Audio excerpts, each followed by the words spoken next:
So what's going on, guys? Welcome back. In this video, we're going to go over one of my favorite books that helped change my life.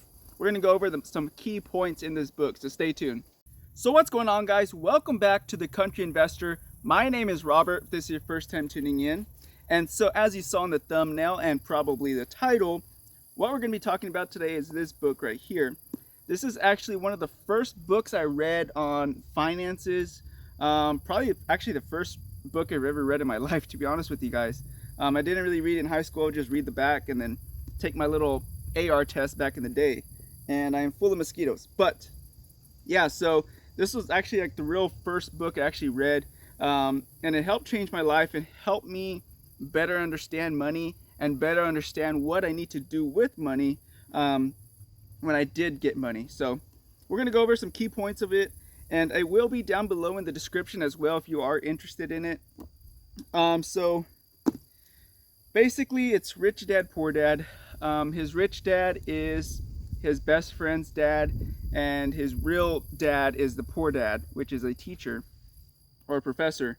And they have two different mentalities when it comes to money, working, and stuff like that. So he had the luxury of, having two fathers, for lack of a better word. He had the good opportunity to having two different fathers from two different backgrounds and two different mentalities. So he could see, the hard-working part of it, the working your way up the corporate ladder part from his real dad, and then he could see the investing and more business side of things from his best friend's dad. So it played a key role in this book. And he kind of goes over it in story format, which I love. I love that he put it in story format because it's easier to follow along with it, because you can kind of incorporate that more into your life versus just straight text and straight just educational, no story behind it. So one of the main takeaways from the book is going to be that the rich do not work for money versus the poor. The poor, we typically think about money hourly. I need to go find this paying job to make this amount of money. I need to go climb the ladder to be at this level to make that kind of money. That's typically how I was raised. Just climbing the corporate ladder, stay there 30, 40 years, and eventually you'll get to that point where you're making, decent money. In the book, he kind of goes over, how you shouldn't just basically work for money. You should have money working for you.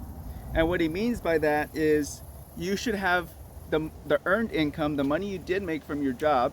So for example, say I'm a professor at a university, I get a paycheck. That paycheck I invest into the stock market, real estate.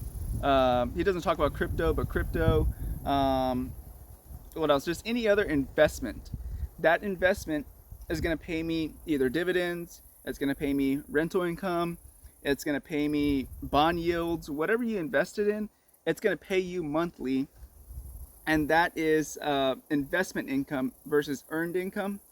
So that's one of the main topics he talks about, is not working for money and having money work for you, because you are capped off at 24 hours in a day.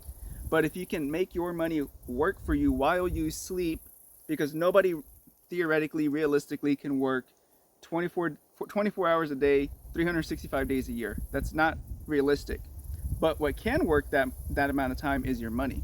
Your money can work consistently while you are sleeping, while you're on vacation, whatever you're doing, your money can consistently work for you. So that's what the aim of that point that he's trying to make is, make your money work for you, not you work for your money. Because if you're consistently working for your money, you're always going to be stuck and tied down to a job, and you aren't going to have free time. Okay, so the next key point in the book is going to be, know the difference between an asset and a liability. In the book, he says some things that are kind of, not typical of what most people think as an asset and a liability. So he kind of differentiates it by one line, and I'll kind of give you that right now. And we're just going to go over those two main points because I do think they are the most important points of the book. He does make some other points, but those are going to be the two main ones. You can kind of read the book. I don't want to spoil it for you either. But yeah, you can read the book, and there's a lot of other good points, but those aren't the main points. So yeah, go ahead and check out the book for yourself. Like I said, it's going to be down below. But yeah, so the The second point is going to be know the difference between liabilities and assets.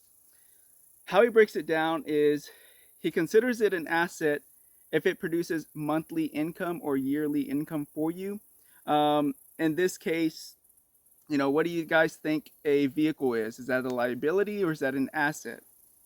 In the book, he would break it down as that is a liability because that vehicle is not putting money in your pocket monthly, unless you do like Toro or something different.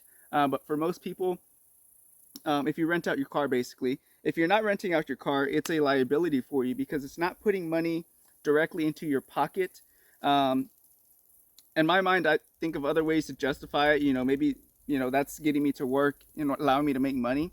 But in the book, he doesn't classify it like that. He classifies that as a liability because it's not directly putting money in your pocket. So I understand that. The next one is going to be people's homes. So most people think, your biggest asset is your home, which for most Americans, it is quote unquote the biggest asset they have. But it's not putting money directly into your pocket.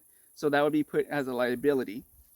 Now, if you had rental property, you had a property, another home, and that was cash flowing you monthly, say $1,000, $2,000 a month, and that's putting money into your pockets, then yes, that's an asset. But your home is not paying you $1,000 or $2,000 a month to live there. It's costing you $1,000 or $2,000 to live there, so that would be considered a liability. Same thing with the vehicle. The vehicle is costing you $400, $500, $600 a month to own that vehicle. So it's not putting $400, $500, $600 into your pocket. So it's a liability.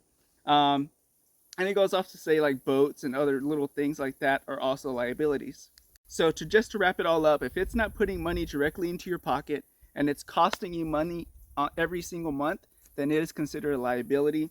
On the way, it's considered an asset if it's producing income for you monthly or paying you on a regular basis. If it's not paying you on a regular basis, that is a liability.